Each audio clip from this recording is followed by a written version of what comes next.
I'm going to try my best to make a video on perceptual entropy minimization. It's like the universe doesn't want me to make the video. It keeps knocking me off of internet. I don't know why it's happening at this level of frequency. So anyway, I'm not going to share the other videos. I'm just going to say perceptual entropy is this idea that, wow, when you're taking a heroic dose or a heroic contemplative journey or just a well-rounded life where you're starting to master multi-domain tasks and become general, right? Have some status and power out of your system, you start to realize, wow, life is just a game. It's just a game where there's multiple levels of difficulty. Now, what does that mean, right? Like I wanted to be a little more granular, but the video keeps cutting me off. So I'm going to try one more time.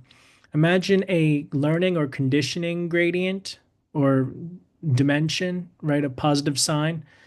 And then on the negative sign, which is forgetting or ignorance, right?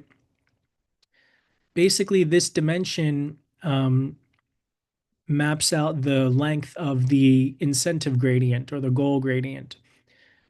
And this is all fine and dandy, but what we start to understand is that there's something about contemplation and what I call perceptual entropy that, when tinkered with, allows for the deformation of this incentive gradient. So this is what people mean when they say you don't get it until you stop thinking about it, or you know, if you really love something, you'll let it go. These are all basically force and counterforce grammars, I call them. And the truth is, grammars aren't just semantic in social settings. They're semantic in biological and chemical, physical settings. They're syntactic. We have syntactic counterforces. So what I mean to say by this is that all is Tao, right? All is unnameable name. There's no ifs, ands, or buts that will change the nature of dissolution. English tokenomic, whatever you want to call this, speaking nonsense doesn't grasp it. And sense doesn't grasp it either. We will never have a theory of quantum gravity. We will never have to some satisfaction of the people who need it, right? Because when you have a theory like that, it should be based on a predictive model. And a predictive model that can do such a thing would, explain to such a vast degree, should be able to manipulate reality, right? Engineer wormholes with a theory of everything, right? And this would not make sense, right? It's nonsense. Um, I will say, like, essentially, to give it to you short and sweet, take a heroic dose. Realize that it's not just an imaginary neuron in your imaginary occluded section of your back of your quote unquote back of your head that realizes um, neuroplasticity or harmony or resonance, consonance with the way things are. It is actually the transpose, the conscious panorama, the arena that experiences update rules, right? Update rules, patch updates, and becomes more calm, more resonant, more harmonious. Not just, we talk about harmonic oscillators, right? But what if you walked into the room and everyone just looked at you and everyone just wanted to be around you? This is a possible reality. The problem is, if you do it at such a with such a high learning rate, it seems almost too easy. And then people fall into psychosis and they fall into perplexity, confusion, because they don't understand how could life. It feels to them like life is very superficial, and it is, right? Superficial implies the vibe resonance at face value, at vibe resonant value. If you try to theory of mind what somebody's thinking in the moment, or later that day even, you're building a model of somebody. It's not real. And of course, the really weird thing to understand about high levels of perceptual entropy minimization is that even people aren't real. I'm not real.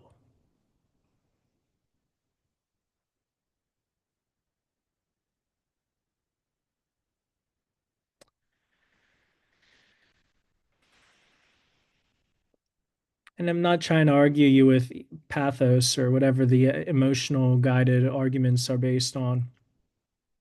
It's just the idea that, like, you can infer so much about what's going on behind someone's head, but really you'll never know. In fact, you'll only know the stream of consciousness, so to speak. Again, English, right? English tokens that make nonsense out of what would be sensible and sense making.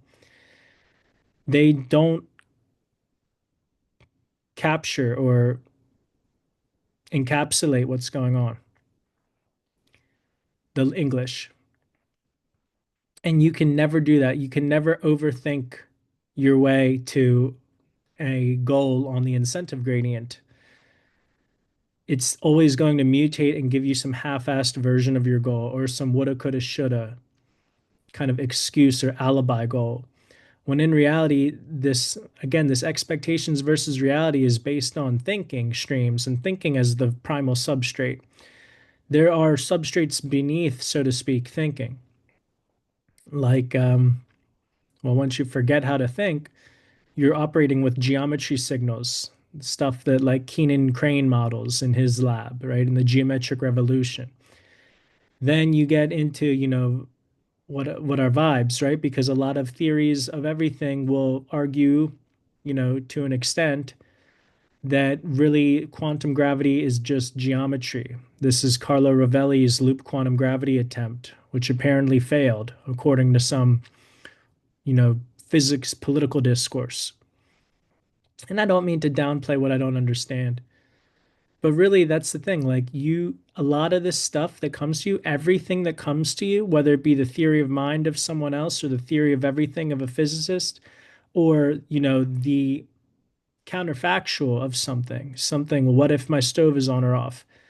This is all categorized as phenomenal excess or Gödelian information. There's no stopping it, right? Once you find out that your stove is on or off, hopefully, then the next counterfactual arises. Once you find complete the theory of everything, then a higher order theory of everything problem emerges. And similarly, once you have a theory of mind of someone, then you have to keep up to date.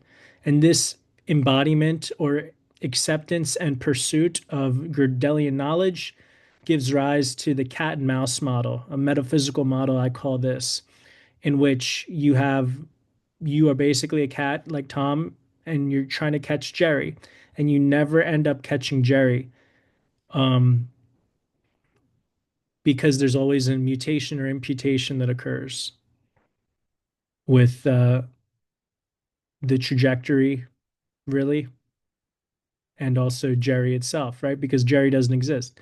When I look at AI or Instagram and I see AI and I can tell it's I started to realize, like, oh, I can't tell if anything's AI or not. It's all AI, right? And maybe I should say synthetic or homegrown intelligence, right? For the real stuff, the so-called real. But really, this reality is areal, arealis, arealis. There's nothing here. It's a game. It's a game that we try to play our best. And some people play it hard, other people play it smart. That's all I'm gonna say for now.